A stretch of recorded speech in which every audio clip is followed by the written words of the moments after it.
Dosa merusak akal. Makanya antum lihat orang-orang yang berbuat dosa itu akalnya rusak dia. Ya syirik. Nggak berpikir yang waras. Gimana batu disembah? Pohon disembah. Cincin dibilang bisa mendatangkan manfaat. Akalnya di mana? Jimat bisa menjaga dia dari malapetaka. Ini akalnya nggak waras. Orang udah mati datangi sambil nangis-nangis minta disebutkan namanya, minta rezeki, minta jabatan. Akalnya di mana? Akalnya itu. Makanya kalau kita lihat orang-orang yang berbuat syirik nggak waras akalnya dia. Atau datang ketika dia mau pemilu, nah mulai datang tuh. Mau pemilu atau pemilihan partai atau yang lainnya atau jabatan, mulai datang tuh. Dicari dah kuburan yang paling keramat sama dia. Atau yang dikubur penjahat di situ. Kenapa? Untuk jabatan. Akalnya nggak waras. Semua mesti minta kepada siapa? Kepada Allah. Yang mendatangkan maslahat Allah, yang menghilangkan musibah dan petaka hanya Allah. Allah sebutkan dalam Al-Quran. Anda mau lihat ayatnya. Yang pertama dalam surah Al-An'am. Atau Al-An'am aja, baru beberapa ayat ya.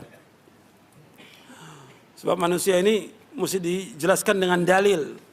Kadang-kadang sudah dengan dalil masih ditolak juga. La haula wala quwwata illa billah. Sudah dengan dalil masih dibantah sama kiainya. Untuk melihat di ayat 18, ayat 17.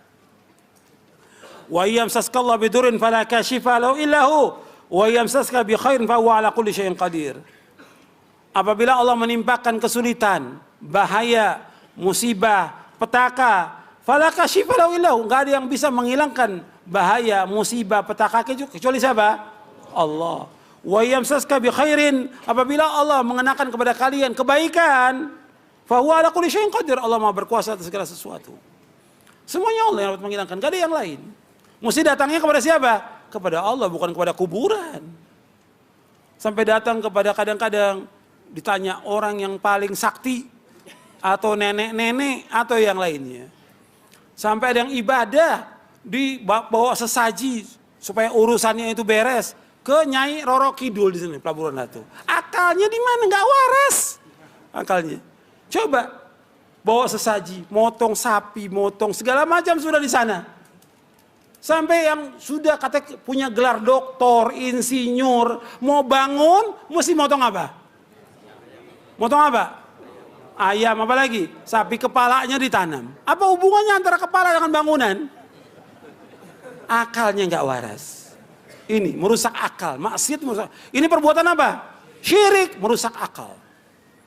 Yang kedua bid'ah. Bid'ah juga merusak akal. Anda bisa lihat. Bid'ah. Ini ajaran Nabi. Quran, sunnah, ada dalil. Kan ikut mudah. Dia cari yang lain, yang gak ada dalilnya. Coba kalau akalnya waras berpikir, ini kan dalil. Ini Quran, ini hadis, tinggal ikut. Kita sebagai umat siapa sih? Umat Nabi Muhammad SAW. Yang kita ikut siapa? Nabi Muhammad apa kiai? Yang diikut kan Nabi Muhammad SAW. Bukannya kiai, bukan habib. Nabi Muhammad SAW yang disuruh ikut oleh Allah dalam Al-Quran. Dan Nabi suruh mengikut beliau, nggak boleh mengikut yang lain. Dan kata Nabi nggak boleh menyalahi perintahnya siapa? Perintahnya siapa? Perintah Rasulullah. Kalau orang menyalahi perintah Rasulullah, pasti akan diberikan kehinaan di muka bumi ini. Saya bawakan dua ayat dan hadis. Ayat dalam surah An-Nur di ayat 63. Allah berfirman, "Falyahdharil ladzina yukhalifuna an amri an tusibahum fitnatun aw yusibahum adzabun alim." Hendaklah berhati-hati orang-orang yang menyalahi perintahnya Rasulullah akan terkena fitnah atau azab yang pedih. Menyalahi perintah Rasulullah, enggak taat kepada Rasulullah, tidak ikut Rasulullah, berbuat bid'ah, maka akan terkena fitnah. Yang kedua, azab yang pedih. Itu ayat. Hadis dalam riwayat Imam Ahmad yang sanadnya hasan. Nabi bersabda, "Wa ju'ila dzillatu was-sagharu 'ala man khalafa amri." Dijadikan kehinaan dan kerendahan bagi orang-orang yang menyalahi perintahku. Itu perintah ikut Rasulullah. Ini enggak. nggak ada dalilnya, tetap dikasih keterangan nih. Kiainya kasih keterangan. Saya ambil contoh umpamanya. Tahlilan. Membaca la ilaha illallah. Baca Quran. Doa di tempat kematian sesudah kematian. Ada apanya? Ada sesuatu nggak di situ? Ada. Apa? Makan-makan. Kalau nggak ada makan-makan sepi tuh. Nah kita tanya kepada dia, ada nggak dalilnya? Pak Kiai, Pak Ustadz, ini ada dalilnya nggak? Ya tapi kan ini baik. Loh, saya tanya dalil. Antum melakukan perbuatan ini, kan ingin mengharapkan apa? Ganjaran, pahala, mendekatkan diri kepada Allah, supaya si mayit diampuni dosanya. Dalilnya ada nggak? Ya pokoknya ini baik. Kok pokoknya ini baik? Loh kita dalil, tanya dalilnya, ada apa tidak? Kalau nggak ada, jangan diikut. Kan Nabi bersabda, man amila amalan laysa alaihi amrun fahuwa raddun. Bahkan kebalikannya, para sahabat ijma'. Kata para sahabat, kunna na'udul ijtima'a ila ahlil mayyit wa san'ata ta'ami ba'da dafni minan niyaha. Kami para sahabat telah ijma'. Ijma'nya sahabat maksum. Kami telah ijma'. Berkumpul-kumpul di tempat kematian dan makan-makan tempat kematian termasuk meratap. Meratap hukumnya apa? Haram. Berarti nggak boleh. Ini coba dalil ada, nggak mau ikut dalil, mengada-ada. Kalau ditanya lagi, pernah nggak sahabat mengerjakan? Nabi nggak pernah mengerjakan. Padahal di zaman Nabi, anak-anak Nabi meninggal. Nabi masih hidup. Kecuali satu, Fatimah. 6 bulan setelah Nabi wafat baru meninggal. Fatimah radhiyallahu anha. Kemudian waktu Nabi meninggal, nggak ada sahabat mengadakan tahlilan untuk Nabi Muhammad SAW. Kemudian tabi'in begitu juga. Hatta Imam Syafi'i nggak ada. Secari di semua kitab Imam Syafi'i nggak ada Imam Syafi'i mengadakan tahlilan. Contoh dari ribuan contoh bid'ah yang mereka lakukan, nggak ada. Jadi mereka mengada-ada. Mestinya mereka berpikir ini dalil Quran mesti diikut. Maka cara berpikirnya nggak benar. Kemudian maksiat, maksiat banyak ini yang membuat orang itu nggak waras.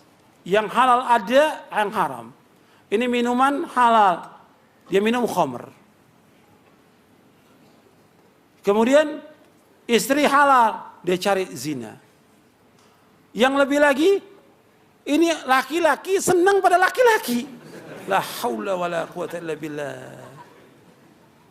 Binatang aja nggak mau, nggak ada kambing laki-laki nyari kambing laki-laki. Ini lebih dari binatang. Nyata nggak sekarang? Sekarang orang berusaha untuk ngangkat dibela tentang masalah gay ini, homo, liwat. Tadi saya sebutkan tentang azabnya, pedih azabnya. Ini udah nggak waras, akalnya nggak waras. Perempuan senang dengan perempuan, ini nggak waras. Laki senang dengan laki, gitu. Masa orang akan berbicara, anak kecil ngomong, kalau gitu lebih waras kambing. Masa lebih waras kambing?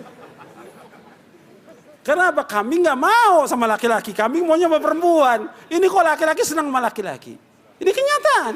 Maksiat merusak akal. Belum lagi yang lainnya. Dari ribuan maksiat. Ini saya contoh. Karena ini yang lagi hangat dibicarakan. Iya.